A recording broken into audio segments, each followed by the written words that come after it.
Hey guys, this is Miss Owens. I was getting ready to post your work this morning, and then I felt just that I really wanted to lead you through an example. So, if you need this, here's this short video. You can also always join my office hours, 9 to 10 a.m., and send me any emails with questions. So, what I'm asking you to do for today's work is to use those accumulated present imperfect and future tense passive voice notes and fill out a synopsis. That word synopsis, remember, it means like a snapshot. Syn is a Greek prefix that means together, and ops is like I. So it's like when you take everything together in one look. You might not have the same sheet that I have here, but everyone's going to have this first example. And the verb here is peto, petere, petiwi, petitus. It means to attack. And I want you to give me a synopsis in the second plural. You can see right here. I'm also posting this redone PowerPoint, Google slide presentation, I should say, along with your worksheet, so you can have all of your notes in one place. You should have these someplace, but if you need them, here they are as well, okay? That's what I'm going to use today to also show you the things I want you to write. So with this verb, peto, petere, the first thing we need to do is determine which conjugation this belongs to. O for the first principal part, ere for the second principal part. There is no long mark there, I'm sure you can notice. As I take a look at my conjugations, third conjugation is the one that matches what I have just said, O-E-R-E. So it's going to be kind of my guidepost for finding vowels, and when we get to the future tense, also for picking out which ending I want to use, okay? All right, so we want the second plural ending. We'll get to that in a second. But the first thing we can do is get our stem for this word. The present, imperfect, and future are all often grouped together because they all use that same stem. It comes from the second principal part. Here, the second principal part is the word petere, right? We take off the last three letters. We get pet. I can write that all three times. The process I'm using for you right now is the same process you can use all the way through, okay? The endings will be different, the vowels will be different, but the process is the same, okay? All right, so I've got my stem. Now for present tense, stem plus vowel plus ending. Let's take a look again at our notes.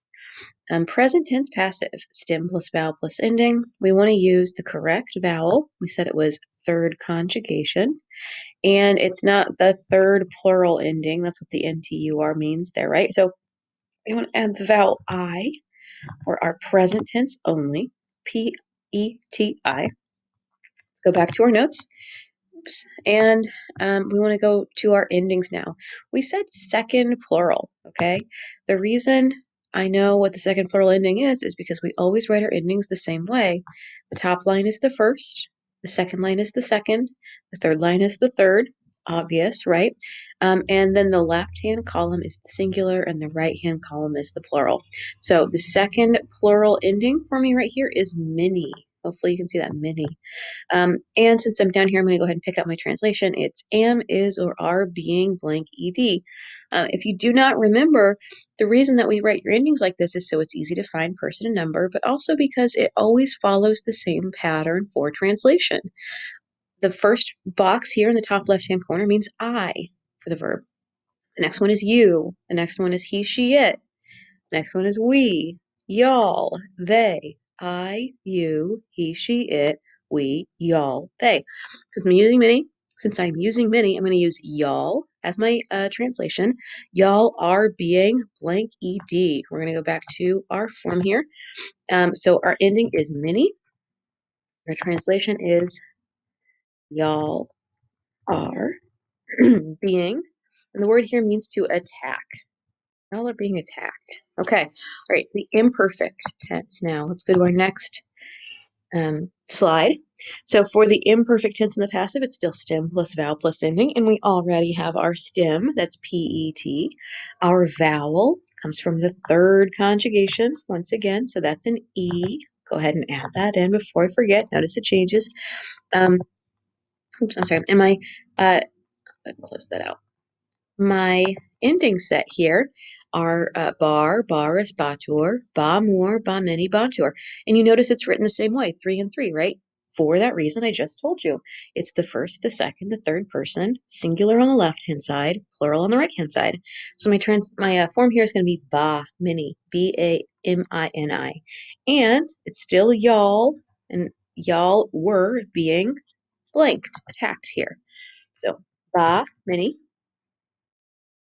and our form is y'all were being attacked.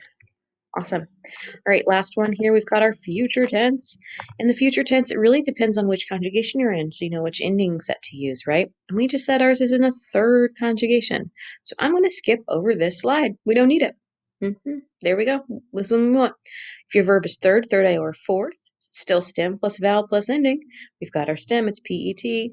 Our vowel for the third conjugation is, well, no vowel, but our ending already has a vowel built in, so that's no problem. And the ending here is E-M-I-N-I, pet, E-M-I-N-I. And the future tense translation is y'all will be backed. Okay. All right, so all of these were built up with the stem, the vowel, and the ending. Stem, vowel, ending. If you look at the second one here, yours might not match this one, but let me just talk about it for a second.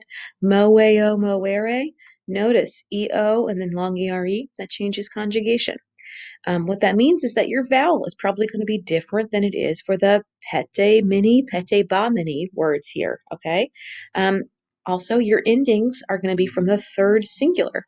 So instead of coming from that second plural box right here, the third singular is instead something like this one right here, or probably a little bit more appropriately, let's say this one right here.